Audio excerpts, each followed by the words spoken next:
आपला आवाज कोकण 24 तास। पत्रकार भवनामुळे रत्नागिरीतील पत्रकारितेचा आदर्श इतर राज्यातील पत्रकारांमध्ये निर्माण होईल असे मत राज्याचे उद्योग आणि मराठी भाषा मंत्री तथा रत्नागिरी जिल्ह्याचे पालकमंत्री डॉक्टर उदय सामंत यांनी व्यक्त केले आहे। पत्रकारांशी चर्चा झाल्यानंतर मला समाधान काय वाटलं की माझी ओळख त्यांना करून द्यावी लागली नाही। याचं कारण इलेक्ट्रॉनिक मीडिया होता। या 3.5-4 वर्षामध्ये माननीय शिंदे साहेबांच्या नेतृत्वाखाली काम करत असताना ज्या ज्या काही जबाबदाऱ्या इलेक्ट्रॉनिक मीडियाच्या मी पार पाडल्या त्याच्यातनं उदय सामंत दिल्लीला देखील पोहोचला। पण दिल्लीची पत्रकारिता, महाराष्ट्रातल्या मुंबईची पत्रकारिता आणि रत्नागिरीची पत्रकारिता याचा देखील अभ्यास सगळ्या पत्रकारांना व्हावा म्हणून गेली 2 वर्ष मी सातत्याने पत्रकारांची कार्यशाळा देखील रत्नागिरीमध्ये आयोजित करतो। काही लोकांना असं वाटतं की ते पत्रकारांनी माझ्याबद्दल चांगलंच लिहावं असं म्हणून मी आयोजित करतो। अजिबात नाही। आज पत्रकार भवन झालं म्हणून उद्यापासून तुम्ही माझ्याबद्दल चांगलं लिहावं अशी माझी अजिबात भावना नाही। पण या पत्रकार भवनाचा वापर करत असताना आपला आदर्श बाकीच्या जिल्ह्यांमध्ये, बाकीच्या शहरांमध्ये आणि बाकीच्या राज्यांमध्ये निर्माण होईल अशा पद्धतीची भूमिका आपण सगळ्यांनी घेतली पाहिजे। आमच्या माहिती अधिकाऱ्यांनी सांगितले की अतिशय चांगलं 11 गुंठ्यातलं पहिलं पत्रकार भवन मी सिंधुदुर्गामध्ये बांधलं। तिथं जागा चांगली मिळाली ओरसला आपल्याला, म्हणून ते आपल्याला बांधता आलं। आज रत्नागिरी शहरामध्ये सुदैवानं दुर्दैवानं आपल्याकडे जागा आहे आणि अशा ठिकाणी जागा आहे की त्या जागेचा भाव गुंठा जवळजवळ 35 ते 40 लाख रुपये आहे।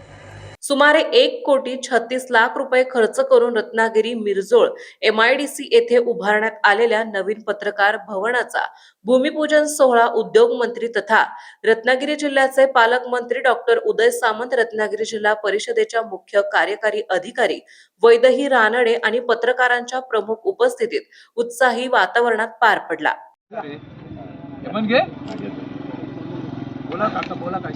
विष्णु विष्णु महाविष्णु प्रभु विष्णु महेश्वर मने कुरुपदैत्यन्नं तन्नमामि पुरुषोत्तमं तत्कुलः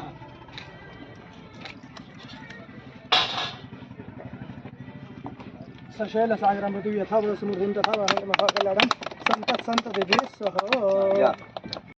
मन जायचं आहे ना।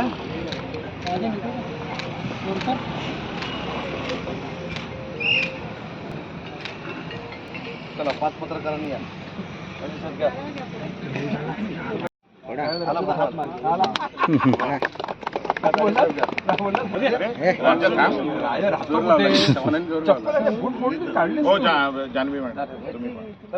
नाही पडत फुटला रे आलं पाणी ठेवलं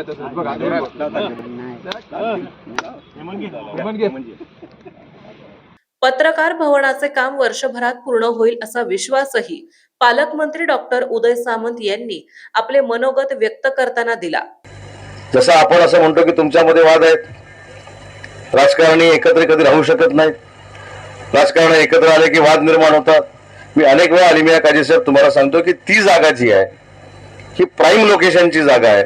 आज पुन्हा एकदा सांगतो की हे जरी पत्रकार भवन बांधलं असलं तरी देखील त्या जागेचा जर प्रश्न सुटत असेल तर तिथं देखील 5 कोटी रुपये खर्च करून अजून एक पत्रकार भवन बांधायला मी तयार आहे। तो जागेचा प्रश्न सोडवा। तो जागेचा प्रश्न का अडलाय, तो कशासाठी अडलाय, ह्याच्यासाठी कामत साहेब कधीतरी सिनियर लोकांनी बसलं पाहिजे।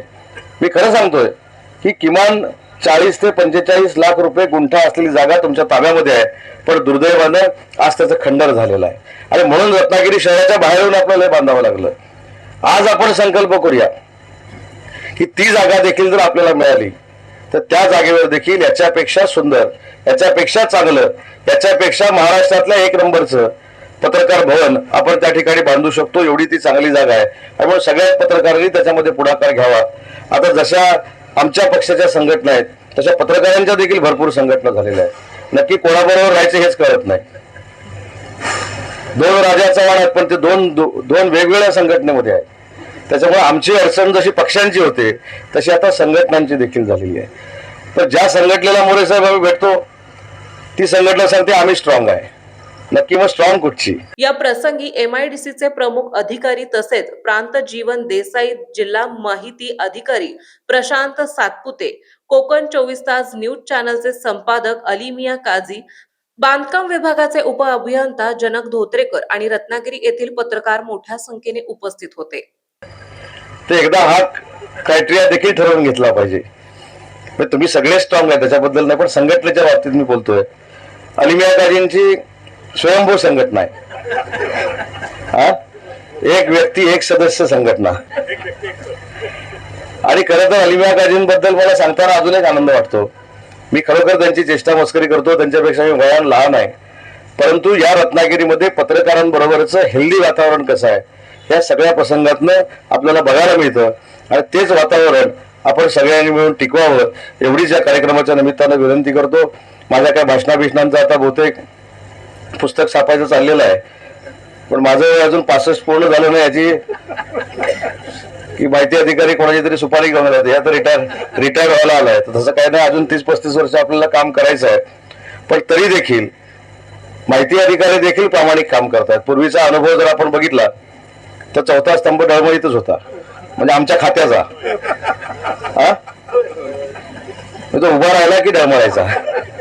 हा डळमळत नाही, हा धावतो. परवा मी बघितलं हे कुठे चाललं, ते हे कुठेतरी 21 किलोमीटर धावायला निघालेत. नंतर मध्येच मी याला फोन करून विचारलं नक्की तुम्ही पूर्ण केली की मोटरसायकलने परत आला, कारण त्यांचा फोटो बघितला होता मी, ते असं काहीतरी मेडल बिडल घेऊन. पण माहिती अधिकारी पण चांगलं काम करतायत, त्यांची टीम चांगलं काम करते. त्यांना देखील अजून काही जर डीपीसी मधनं पाहिजे असेल ते देखील देण्याची भूमिका आम्ही सगळे मिळून घेऊ. परंतु हे आता लवकरात लवकर कॉन्ट्रॅक्टरने पूर्ण केलं पाहिजे. आज तारीख किती आहे? मग आता पूर्ण करायचा मुहूर्त कधी काढलाय?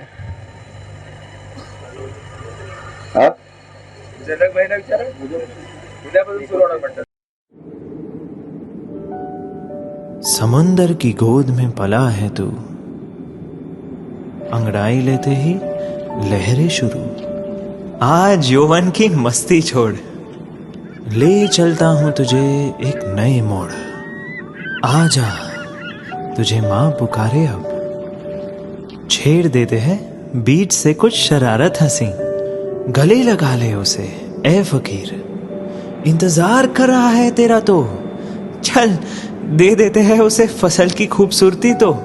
आजा तुझे माँ पुकारे अब, उन्हें भी देनी है एक नई पहचान. आजा तुझे माँ पुकारे अब. फिनोलेक्स पाइप्स पहुंचाए पानी को अपनी माँ के पास. महाराष्ट्रातील तसेच कोकणातील महत्त्वाच्या बातम्या पाहण्यासाठी कोकण 24 तास न्यूज चॅनलला यूट्यूबवर सबस्क्राईब करा आणि बेल आयकॉन प्रेस करा.